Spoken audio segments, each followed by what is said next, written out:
समय की बात है जब गांव में राजू नाम का एक किसान रहता था। राजू गांव में खेती किसानी करके अपना गुजारा चलाता था। उसकी परिवार में उसकी पत्नी और दो बेटे थे। उसके बेटे अभी बहुत छोटे थे। घर में कमाने वाला सिर्फ राजू ही था, जो खेतों में काम करके अपना परिवार का भरण पोषण करता था। वैसे तो राजू का जीवन गरीबी में ही कट रहा था, लेकिन फिर भी भगवान की दया से उसके घर में दो वक्त की रोटी आ ही जाती थी। परंतु एक समय ऐसा भी आ गया जब गांव में लगातार 2-3 साल तक बारिश नहीं हुई, जिसकी वजह से सूखे और अकाल जैसे हालात होने लगे। किसानों के खेत धीरे धीरे बंजर हो गए, जिसकी वजह से गांव में चोरी चकारी की घटना भी बढ़ गई थी और गांव के कई आदमी काम की तलाश में दूसरे नगरों में जा चुके थे। राजू किसान के घर भी इन हालातों से अछूते नहीं थे। एक दिन किसान की पत्नी शारदा उससे कहने लगी, देखिए जी, हमारे गांव के हालात तो अब सुधरते हुए नजर नहीं आ रहे। मेरी मानिए तो आप भी किसी दूसरे नगर में जाकर कुछ मजदूरी का काम देखिए, ताकि कम से कम हम अपना गुजारा तो कर ही सके। तुम बिल्कुल ठीक कहती हो। मैं दूसरे नगर में पैसे कमाने के लिए जाऊंगा। अगले दिन राजू ने अपना कुछ जरूरी सामान बांधा और दूसरे नगर में अपनी आजीविका कमाने के लिए निकल पड़ा। 2 दिन के लंबे सफर के बाद राजू एक बहुत बड़े नगर में पहुंचा। उस नगर में पहुंचकर राजू ने काम की तलाश शुरू कर दी और काम की तलाश के लिए वो घर घर और दरवाजे दरवाजे चक्कर काटने लगा। उसने कभी भी किसी काम को करने से इनकार नहीं किया। हर काम को वो बड़ी अच्छी तरह से करता। धीरे धीरे उसे नगर में अब अच्छा काम मिलना शुरू हो गया था और उसकी आमदनी भी शुरू हो गई थी। वो अपनी कमाई में से सिर्फ उतना ही खर्च करता जितना कि उसका पेट भरने के लिए जरूरी होता था। बाकी के पैसे वो एक छोटी सी थैली में ये सोचते हुए रख देता कि थोड़ी मेहनत और करूंगा तो थोड़ा पैसा और बचा लूंगा और फिर अपने बीवी और बच्चों के पास लौट जाऊंगा। इस तरह से राजू ने उस नगर में रहते हुए लगातार कई सालों तक कड़ी मेहनत की और 1 लाख रुपए जमा कर लिए। राजू जैसे गरीब आदमी के लिए ये एक बहुत बड़ी रकम थी, इसलिए उसे हमेशा इस बात की चिंता बनी रहती थी और वो सोचता कि अगर किसी कारण से मेरी ये रकम गुम हो गई तो क्या होगा? इसलिए इस रकम को अपने साथ लेकर घूमना बेवकूफी होगी, क्योंकि मुझसे ये कहीं गुम हो सकती है। अगर किसी चोर को पता चल गया तो वो भी मुझे मारकर मेरी जमा पूंजी लूट लेगा। घर में इसे छिपाना तो बिल्कुल भी ठीक नहीं होगा, क्योंकि वहां से भी ये गायब हो सकती है। उसके मन में तरह तरह के विचार आ रहे थे कि कहीं ऐसा ना हो कि कोई मुझे मेरे इस धन को छिपाते हुए देख ले, क्योंकि इस दुनिया में चोरों और बदमाशों की कोई कमी नहीं है और फिर मुझे खाली हाथ अपने घर लौटना पड़े। उसकी समझ में नहीं आ रहा था कि वो क्या करे और क्या ना करे।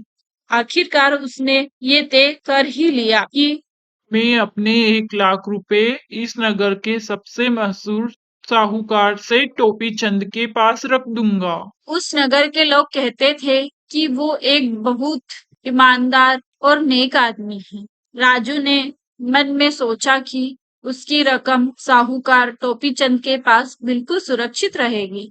और जब मैं अपने गांव लौटने के बारे में सोचूंगा तो ये रकम उससे ले लूंगा।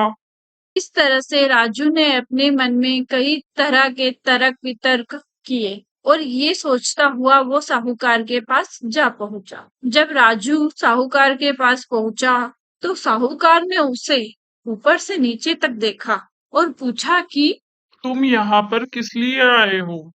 साहूकार जी, मैं अपनी रकम आपके पास अमानत के तौर पे रखने के लिए आया हूँ। जब तक मैं इस शहर में काम करूंगा तब तक आप मेहरबानी करके ये रकम अपने पास रख लीजिए।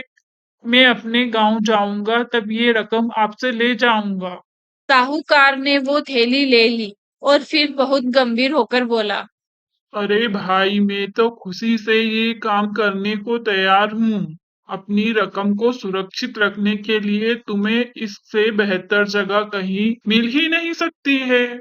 इस तरह से अपनी रकम साहूकार के पास अमानत के तौर पर सुरक्षित रखवा कर राजू निश्चिंत हो गया और फिर वहां से लौट गया। साहूकार ने वो रकम बड़े ही ध्यान से गिनी और फिर एक बड़ी सी तिजोरी में रख दी। कुछ समय बीता। जब 6 महीने और निकल गए, तब राजू ने अपने घर जाने की सोची। वो साहूकार के पास गया और कहने लगा, साहूकार जी, मुझे मेरी रकम वापस लौटा दीजिए, क्योंकि कल मैं अपने गांव वापस जा रहा हूँ। मेरी पत्नी और मेरे बच्चे मेरा इंतजार कर रहे हैं। कई सालों के बाद मैं उनसे मिलूंगा। साहूकार ने उसे गौर से देखा और पूछा, भाई, तुम किस रकम की बात कर रहे हो? सेठ जी, वही 1 लाख रुपए जो मैंने अमानत के तौर पर आपके पास रखे थे। राजू की बात सुनकर साहूकार चिल्लाया, भाई, लगता है तुम्हारा दिमाग खराब हो गया है। तुमने कब दी मुझे 1 लाख रुपए की रकम? ये भी खूब रही। 1 लाख रुपए क्या तुम्हारी 7 पीढ़ियों में से भी किसी ने कभी देखे हैं? भला तुम्हारे जैसे फक्कड़ आदमी के पास 1 लाख रुपए आएंगे कहाँ से? साहूकार की इस तरह की बातें सुनकर राजू सन्न रह गया।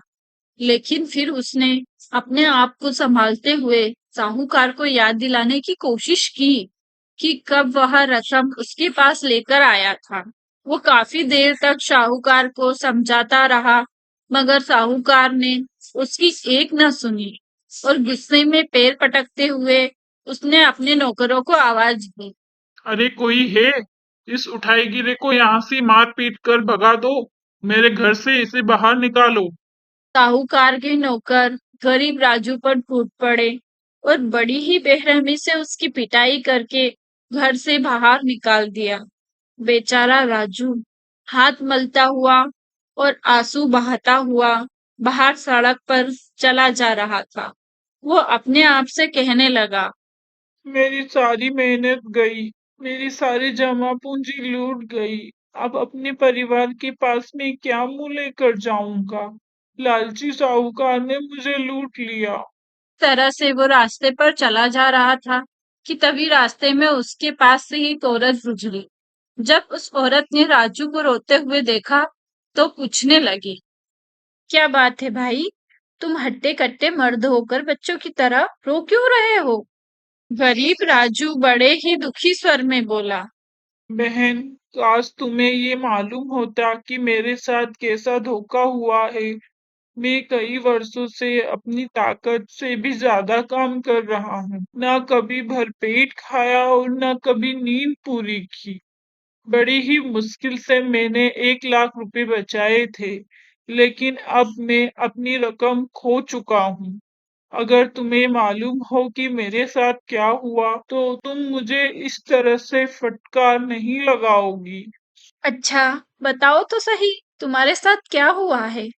तब गरीब राजू ने पूरे विस्तार से उसे सारी बात बता दी कि किस तरह से नगर के साहूकार ने उसके साथ धोखा किया है। जबकि नगर के लोग कहते हैं कि साहूकार टोपी चंद एक बहुत नेक और ईमानदार आदमी है। औरत ने जब पूरी बात सुनी, तो उसे राजू के साथ बड़ी हमदर्दी हुई। भाई, इस तरह से दुखी नहीं होते। बात अभी हाथ से निकली नहीं है। तुम मेरे साथ चलो, मैं कोई तरकीब सोच लूंगी। राजू उस औरत के साथ उसके घर चला गया। औरत ने पहले राजू को खाना खिलाया और फिर उसे तसल्ली दी और फिर एक बड़ा सा बॉक्स अपने हाथ में लिया और अपने बेटे से कहने लगी, बेटा, मैं इस आदमी के साथ साहूकार के पास जा रही हूँ। थोड़ी देर हमारा इंतजार करना, जब तक साहूकार इस आदमी की रकम ना लौटाते। और साहूकार जब इस डिब्बे को लेने के लिए हाथ फैलाए, तो बेटा तुम भागकर वहां पर आना और कहना कि पिताजी अपने ऊंट और अपने माल के साथ वापस आ गए हैं। ठीक है माँ, मैं ऐसा ही करूंगा। औरत ने वो डिब्बा अपने साथ लिया और गरीब राजू को अपने साथ लेकर साहूकार के घर की तरफ चल दी। उस औरत का बेटा कुछ ही दूरी पर उनके पीछे पीछे चलने लगा। जब राजू और वो औरत साहूकार के घर के पास पहुंच गए, तो औरत ने राजू से कहा, पहले मैं अंदर जाऊंगी, तुम कुछ देर के बाद अंदर आना। और ये कहते हुए वो औरत साहूकार के घर के अंदर दाखिल हो गई। जब साहूकार की नजर उस औरत के हाथ में पड़े बड़े से बक्से पर पड़ी तो बोला, आओ बहन, किस काम से आई हो? साहूकार जी, मेरा नाम तो आपने सुना ही होगा। मैं अमीर सौदागर जोरावर की पत्नी हूँ। मेरे पति व्यापार के सिलसिले में न काफिला लेकर दूर दराज के देश में गए हुए हैं, ना जाने वो कब लौटेंगे। मैं पिछली कई रातों से चैन की नींद नहीं सो पा रही हूँ। कई चोर हमारे घर के इर्द गिर्द चक्कर काट रहे हैं। मुझे यकीन है कि वो मुझे लूट लेना चाहते हैं। इस बक्से में सारा सोना और हीरे जवाहरात भरे पड़े हैं।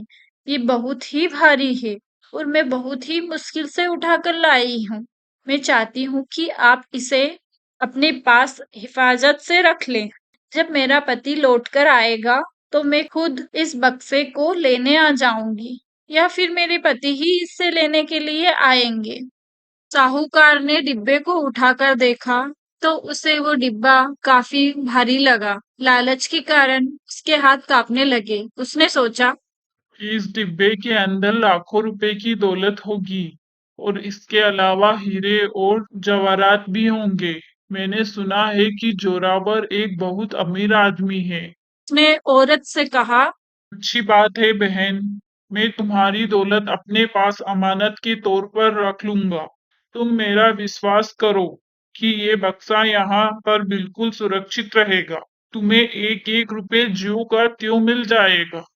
औरत ने साहूकार के हाथ से डिब्बा लेते हुए कहा, सचमुच ये मुझे वापस तो मिल जाएगा ना?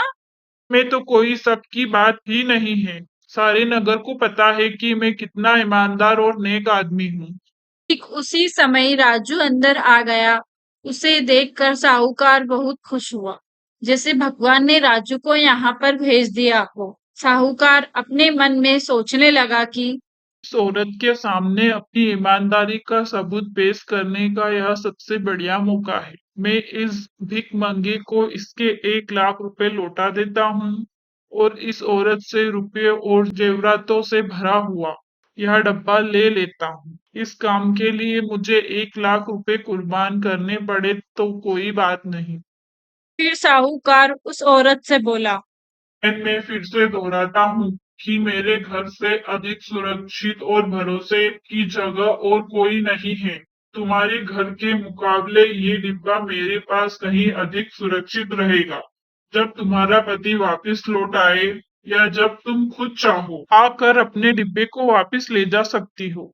साहूकार के कुछ नौकर जो वहां पर हाजिर थे, उन सभी ने साहूकार की सहमति में सिर हिलाया और कहा, साहूकार जी बिल्कुल सच कहते हैं।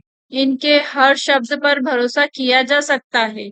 साहूकार ने उस समय ऐसे ढोंग किया जैसे राजू पर उनकी नजर अभी अभी पड़ी हो और फिर वो बड़ी उत्साह से बोले, अरे ये देखो, ये रहा वो आदमी जिसने अपनी सारी जमा पूंजी यानी 1 लाख रुपए मेरे पास रखे थे। इसने आज सुबह ही मेरे पास आकर अपनी रकम वापस मांगी थी, मगर मैं इसे पहचान नहीं पाया और मैंने इसे कोई उठाई गिरा समझ लिया और इसकी रकम लौटाने से इनकार कर दिया। अगर कोई इसे अच्छी तरह से जानने पहचानने वाला आदमी इसकी पहचान कर दे तो मैं फौरन इसकी रकम लौटा दूंगा। साहूकार की बात सुनकर वो औरत तुरंत कहने लगी, साहूकार जी मैं तो लगभग 2 साल से इस गरीब आदमी को जानती हूँ। ये बहुत दूर से इस नगर में कमाने के लिए आया है, तभी तो ये बड़ी ही सख्त मेहनत कर रहा है। 1 साल तक तो इसने मेरे घर पर भी काम किया है। यकीन मानिए, इसने बड़ी ही मेहनत से वो पैसे कमाया है। देखिए तो इसके हाथों में भी कैसे गड्ढे पड़े हुए हैं। साहूकार ने अपने होठों पर मधुर मुस्कान लाते हुए कहा, अच्छा, तो तुम इस आदमी को जानती हो? तब तो देर करने का कोई तुक नहीं बनता। मेरे भाई, मेरे पास आओ और जल्दी से अपने 1 लाख रुपए ले लो।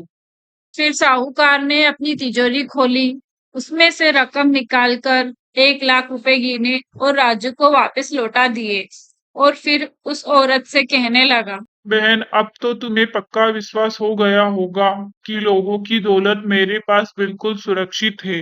और कैसे मैं उनके मालिकों को उनकी रकम वापस लौटा देता हूँ। अब तुम अपना डिब्बा मेरे पास छोड़कर चैन से अपने घर जा सकती हो।